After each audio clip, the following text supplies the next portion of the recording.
What's up guys, welcome to another video. Today we are reading chapter 2 of Pierce in the Darkness. As usual, grab your favorite hoodie, get a cup of tea, coffee or hot chocolate, and let's get started.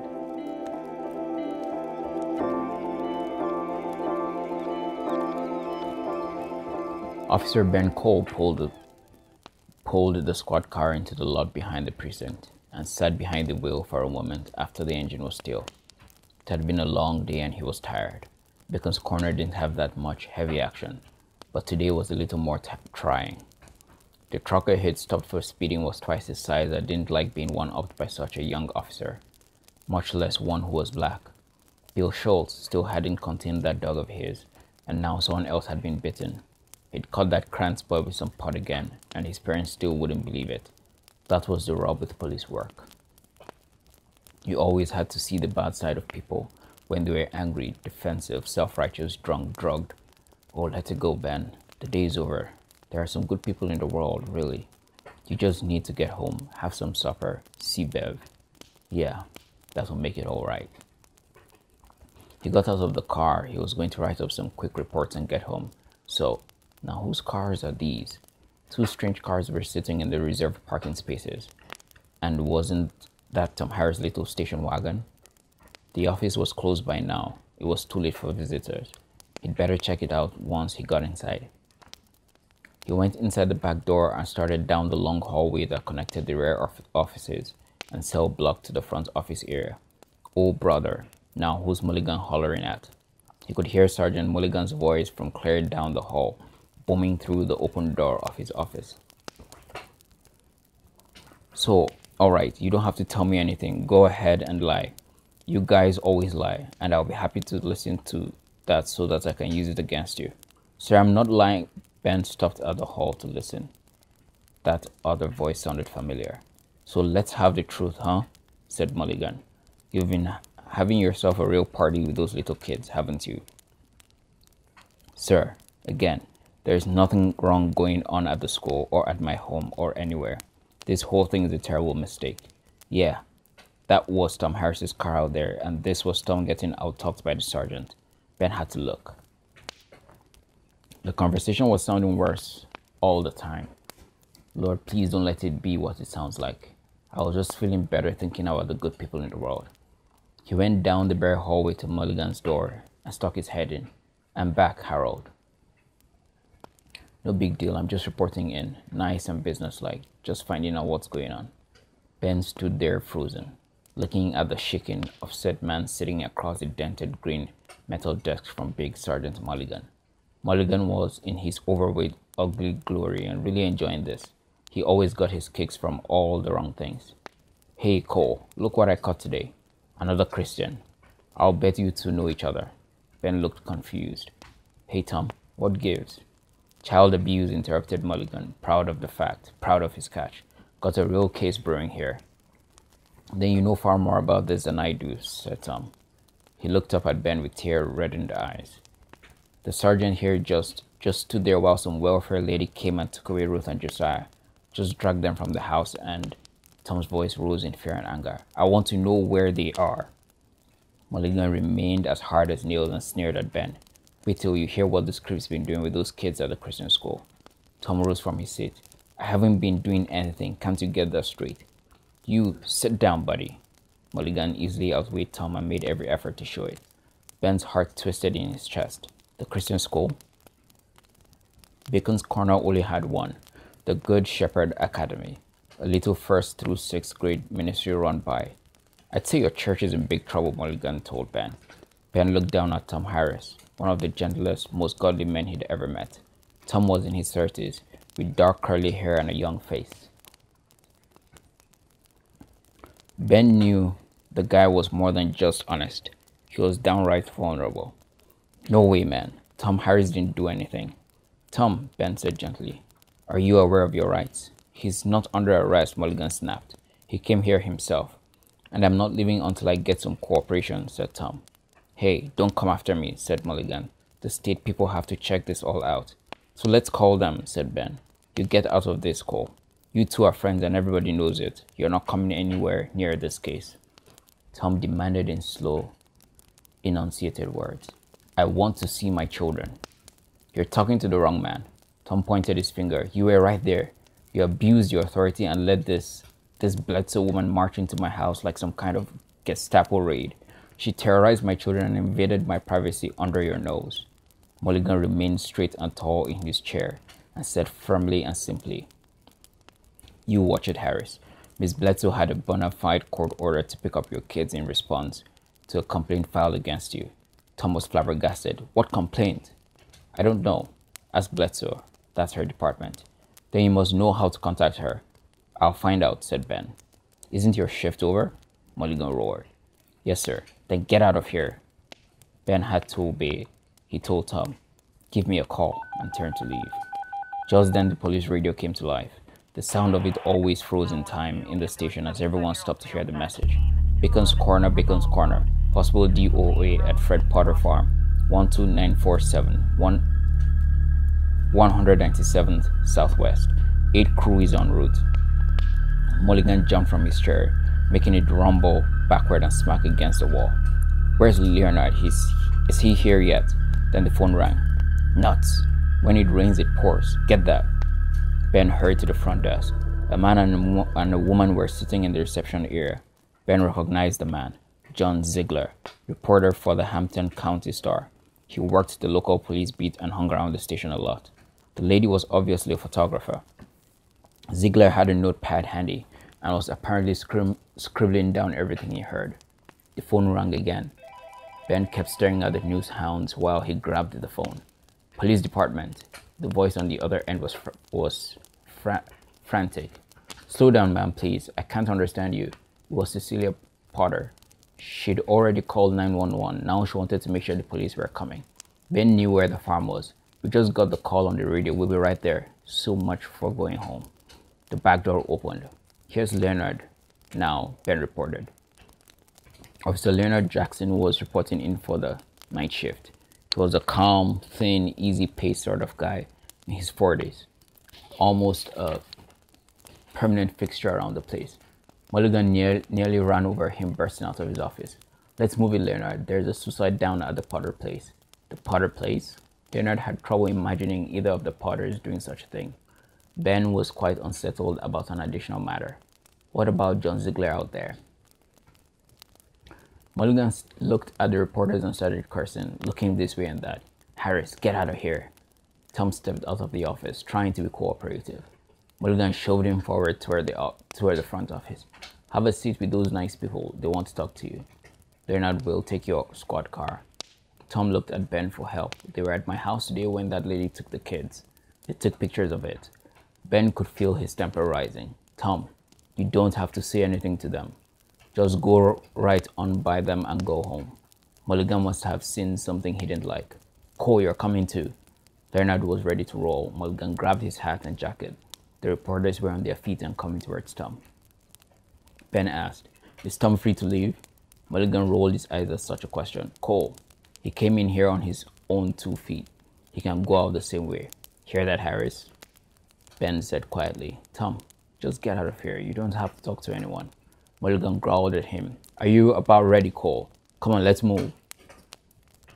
Ben didn't like this one bit, but orders were orders. He headed for the back door again. Mulligan tipped his hat to John Ziegler and the camera lady. "Just make yourselves comfortable. We'll be back in about an hour, and I'll have a statement for you." Mulligan tipped his hat to. Ben told Tom, "I'll call you," then followed Mulligan and Leonard. Mulligan muttered over his shoulder as they went out to the cars. "I'm not leaving you in there with that Christian buddy of yours. No way. If you're going to be on duty, you're going to work, and you're going to do what I tell you. And no static. We don't need you two fanatics having some powwow in there. No, sir." Tom went back into Mulligan's office for his jacket and then stepped into the hall again. John Ziegler was standing right in front of him, blocking his path. "Excuse me," Tom said, trying to get around. John was insistent on having a conversation. John Ziegler with the Hampton County Star. "Yes, I saw you at my house," said Tom curtly. Ziegler asked, "Mr. Harris, where is your response to these allegations?" "What allegations?" "I don't even know why this is happening to me. Do you think this will hurt the Christian school? I don't know. Do you deny any abuse of children in the Christian school? That question stopped Tom cold. He was troubled by it. Ziegler picked up on that. You do deny the allegations? Tom found his voice for that one. I don't know of any allegations. Ziegler scribbled it down. Has there been any reactions from your family, besides the fact that my children were terrified? The woman began clicking at the camera. Hey, come on now. The camera kept clicking. Ziegler raised an eyebrow. I understand you're a widower, so you live at home alone with your children. Tom was indignant. That's it. I'm leaving. Good night. Ziegler threw questions at Tom's back as they followed right behind him toward the front door. Is the state considering your children as possible victims as well? Tom jerked the door open and glared at them for a moment. The camera caught his angry expression. Ziegler was satisfied. Thank you very much, Mr. Harris. Just across the street, Despair sat on the roof of Bacon's Corner Library and Gift Shop, a forlorn beanbag of melancholy filth, whimpering over his wounds and watching the two squad cars speed away. Oh, there they go, there they go. What now? Several other dark spirits were with him, staying low, muttering, hissing, slobbering in agitation. They were a motley band of tempters, harassers, and deceivers, suddenly half as strong, half as numerous, and full of anguish over the recent terrible defeat of their comrades. Despair was living up to his name. Lost, lost, lost. All is lost. Our best are gone, all vanquished. But me. A sharp slap bounced his head against his shoulder. Stop that whimpering. You make me ill. Tergar, my prince, you were not there. Tergar, prince of Bacon's Corner, resembled a slimely toad with a fright wig of black wire and two rolling yellow eyes. He was indignant and kept scratching his gnarled head, purely from an itch of frustration. Failure, that's what it was. An abominable display of ineptitude. Murder was quick to object. Had the mission succeeded, no doubt he would have been the first to praise it.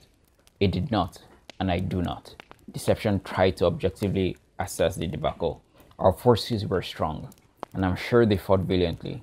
But the prayers of the saints are stronger. The host of heaven are stronger. They were waiting for our warriors, and they were ready. We severely underestimated their numbers and their power. It's quite simple. Tergar spun around and glared at Deception, hating his words, but knowing the astute demon was quite correct. He paced. He fidgeted. He struggled to comprehend what was happening. We have moved against Tom Harris and the school. The plan of the strong man is unfolding at this very moment. It is underway right now. But here you are lamenting a rout and telling me that the plan could be marching headlong toward destruction. And all because of this woman. Deception thought about the question and then nodded. That would be a fair assessment. Tergar rolled his eyes toward the sky and wailed his fear and frustration. Destroyer will have all your heights for this. Those who did not fall in this rout will certainly fall under his sword.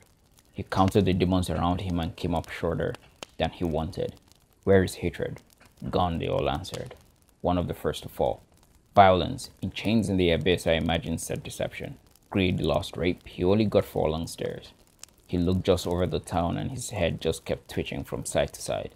He could not fathom what had happened. Such an easy task. A simple little murder. We've all done it before. Despair moaned. When the strong man finds out, whop! Tergar pounced Despair's head off his other shoulder. You must know, said Divination. Then tell him, said Tergar. Go yourself.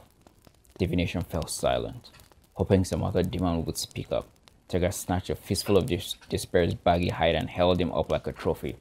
Our envoy. They began to cheer, their talons clicking with applause. No, not the strong man, Despair whined. Is not one thrashing enough?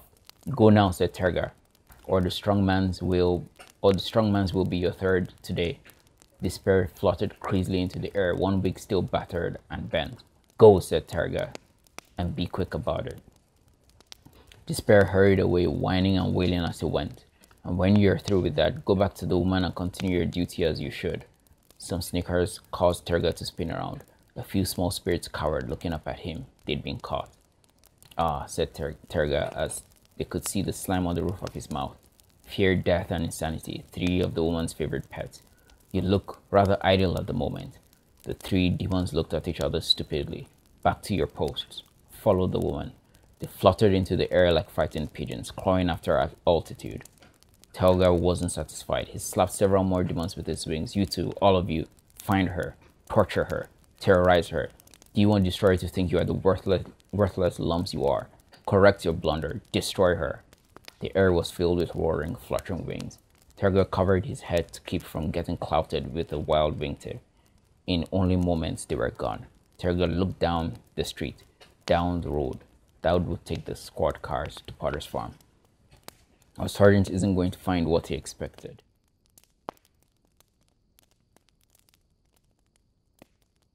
Chapter 3. It was getting dark when the two squad cars rumbled down the gravel driveway to the Potter's house. The 8 car was already there, its doors flung open, its lights flashing. Fred and Cecilia were out on the wide front porch waiting for the police, holding each other close. They were strong, rugged people, but tonight they were obviously shaken. Mulligan locked the wheels and slid to an impressive, slightly side skidding halt in the loose gravel, then bolted from the car in time to emerge like a god from the cloud of dust he'd stirred up. Leonard waited for the dust to blow by before getting out. He didn't want it all over the seat when he got back in the car. Ben pulled to a careful stop behind the first car and got out in calm, businesslike fashion. He was being overcautious, aware that his emotions were on a thin edge. Mulligan was already talking with one of the paramedics, getting the lowdown. The paramedic had just come from a little farmhouse across the field. Ben could see 2 more flashlights sweeping about in the darkness over there. Apart from that, there was no light. Deceased, said paramedic, dead at least an hour. Okay, said Mulligan, clicking on his big silver flashlight. Let's go. He headed into the field, swishing through the wild grass with long, powerful strides, his nightstick swinging from his hip, his belly bouncing on his buckle. Leonard and Ben followed close behind. It's that Rowe woman, said Mulligan. Sally Rowe. You know anything about her? Leonard assumed the question was directed at him. Very little, Harold. I think she's one of those weird types, some kind of leftover hippie, a loser. Guess she decided to end it all. Ben was probing his brain as he continued toward the dark farmhouse. Sally Rowe. The name didn't register. All right, said Mulligan. There's the goat pen. Spread out a bit, you guys. No hiding behind me. They came out of the field, crossed an unused, heavily weeded roadway, and came to the goat pen. The fence was crude and aged, made of rusted wire nailed to split rail posts, with the creaking gate hanging crookedly on one good hinge and one loose one. The gate was still open. All the goats were now corralled over at the Potters. 2 emergency medical technicians were standing outside the pen, putting away their gear. She's all yours, said one. Ben glanced around the pen, shining his light here and there, just checking for anything unusual, not wanting to disturb it. His eye caught a spilled pail of goat feed near the door of the goat shed. Mulligan ignored him and charged right across the goat pen and into the weathered, tin-roofed shed, leaving a big manicured footprint in the middle of the spilled feed. Then he stopped short. He'd found something. Leonard and Ben came up behind him and looked in through the doorway. There she was, the dead woman. Ben couldn't see her face. Mulligan was in the way, but she was dressed all in black and lay on her back in the straw. Her body and limbs twisted and limp as if someone had wadded her up and thrown her there. Ben shined his light across the inside of the shed.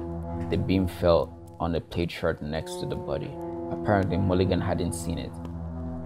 He reached in and picked it up. It was stained with blood. Hey, Harold, look at this.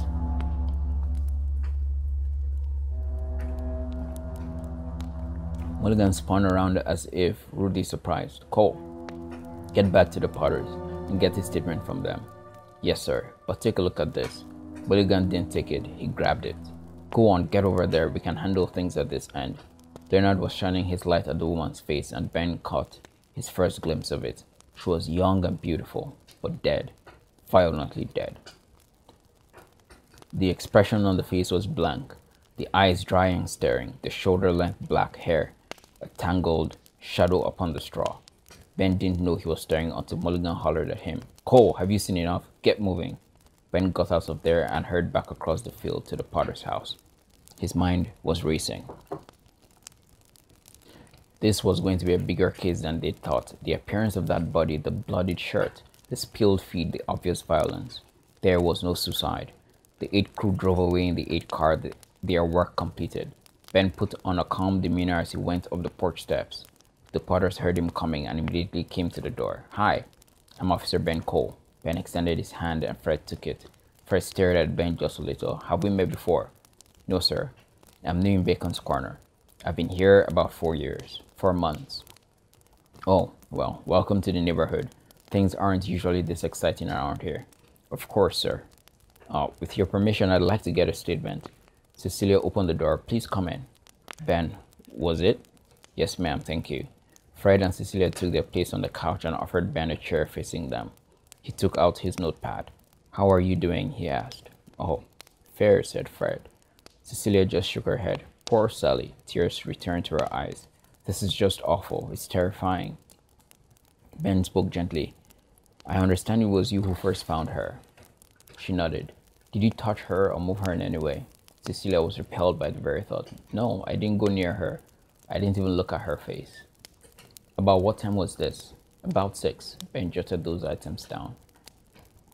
"Now why don't you just tell me everything that happened?" She started telling him about the goats being out, and about the nanny goat trying to butt her, and then tried to remember what she did to get the goat back to the pen. And then a strong opinion took precedent over her narrative and she blurted, "I think somebody killed her." Fred was shocked at that. "Of course." "What? What gives you the idea?" Ben had to get control of this. We'll work on that when the time comes, but for now, you need to tell me what you saw." "Just what you saw." She told him, and it wasn't much different from what he himself had seen. "I didn't want to see her that way. I just didn't." "Okay, can you tell me the victim's full name?" "Sally Rowe. She was such a quiet sort," Cecilia said, her face full of grief and puzzlement. "She never said much, just kept to herself. We enjoyed having her for a renter. She was clean, responsible. We never had any trouble from her. Why would anyone want to hurt her? So you can't think of anyone who might have some kind of grievance or grudge against her?" "No, she was a very private sort. I don't remember ever seeing her having company or visitors." "Can you think of anything else that may have seemed out of the ordinary?" "Did you see the feed spilled on the ground?" "Yes, ma'am.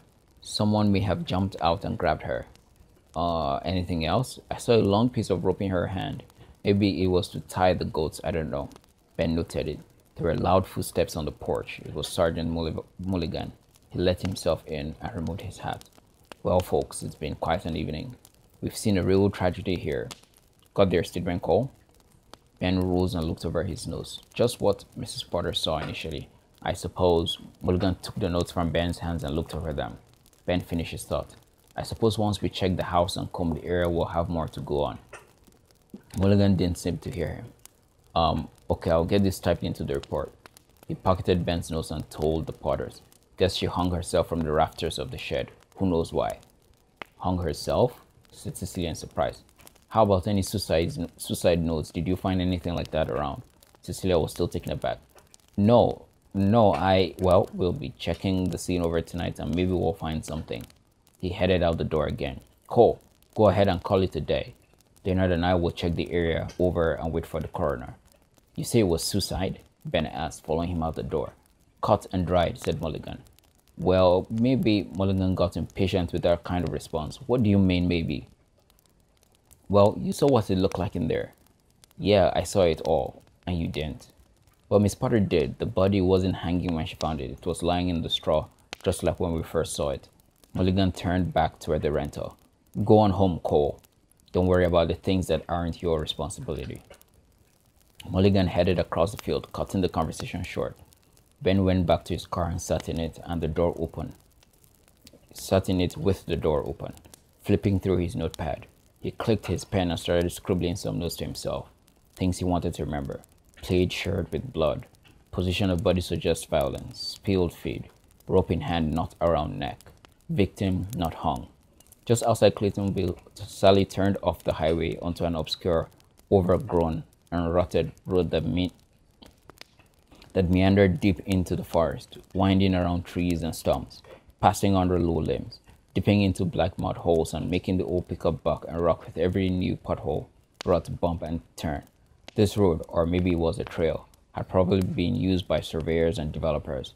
but now was kept in existence only by kids on dirt bikes and perhaps an equestrian or two.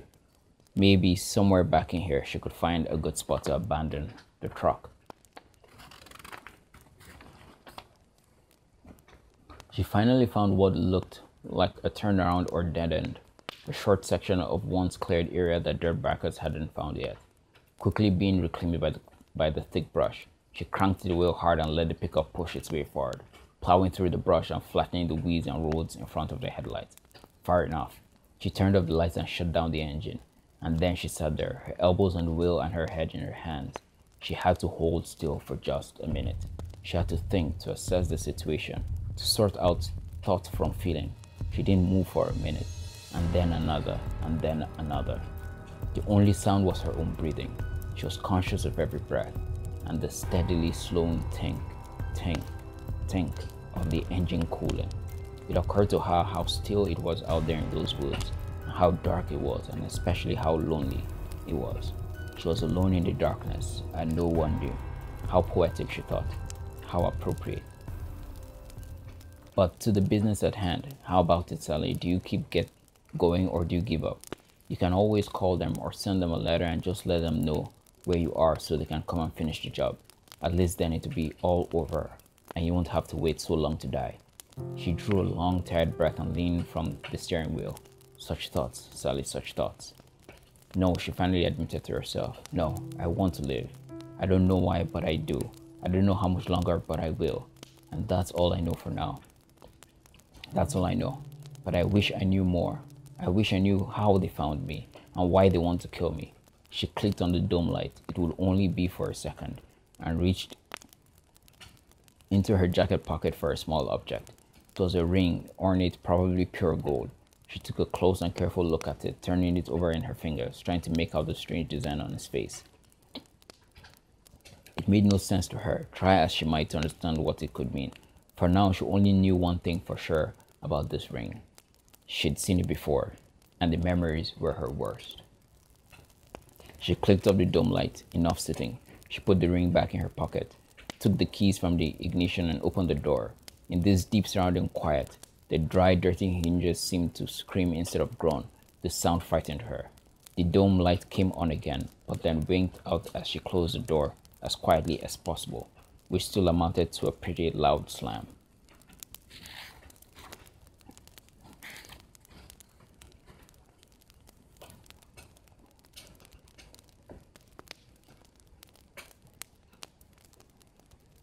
Now the only light in the middle of that thick fallen forest was gone.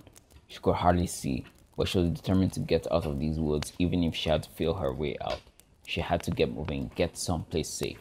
She pressed on, fighting the brush as it pulled at her legs, scratching her with its thorns, jabbed at her out of the dark. Somewhere ahead was an old roadway where the ground was still bare and walkable. She only had to find it. The Good Shepherd Community Church had a prayer chain, a simple system for spreading prayer requests throughout the church via the telephone. Every participant had a list of all the other participants and their phone numbers. When you needed prayer for something, you called the right person. You called the next person on the list after yourself, who then called the next person on the list, who then called the next person, and so on. The whole church would be praying for a request in just a matter of hours any day of the week.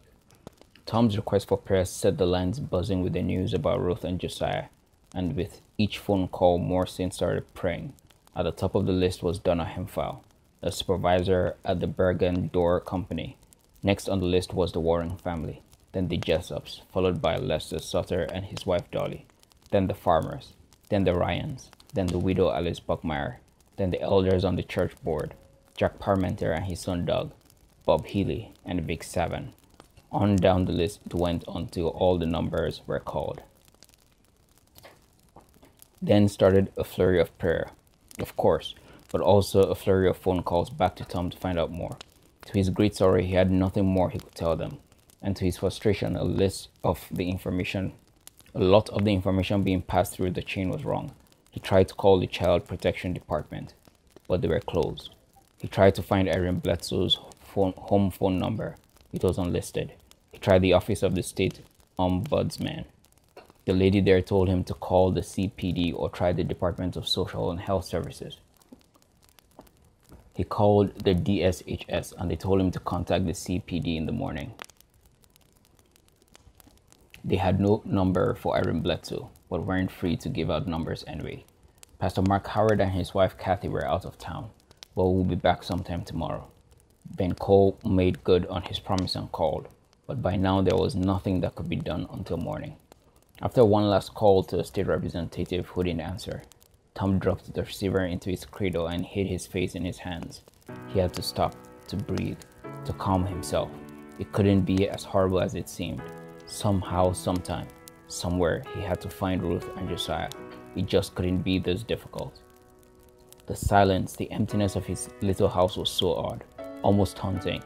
Right now, he could have been tucking Ruth and Josiah in for the night, but he was alone and so tired. Lord God, he prayed. Lord God, please protect my children. Bring them back to me. Please end this nightmare. Wednesday morning. The Bacon's Corner Elementary School reeked of demons. As Nathan and Armouth flew high above, they could feel them, sense them, often see them buzzing and swirling in and out of that brand new brick and concrete structure the community was so proud of.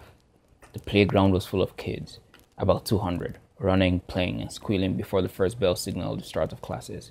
Then they would gather in all those classrooms where the spirits would be busy, more than ever before.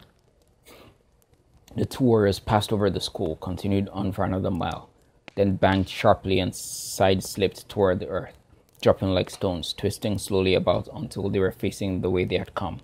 Then, easing back their speed, they skimmed across the fields of hay and young corn, all across some gravel access roads, right through some sprinklers, and finally came to an old chicken house on a farm next to the school.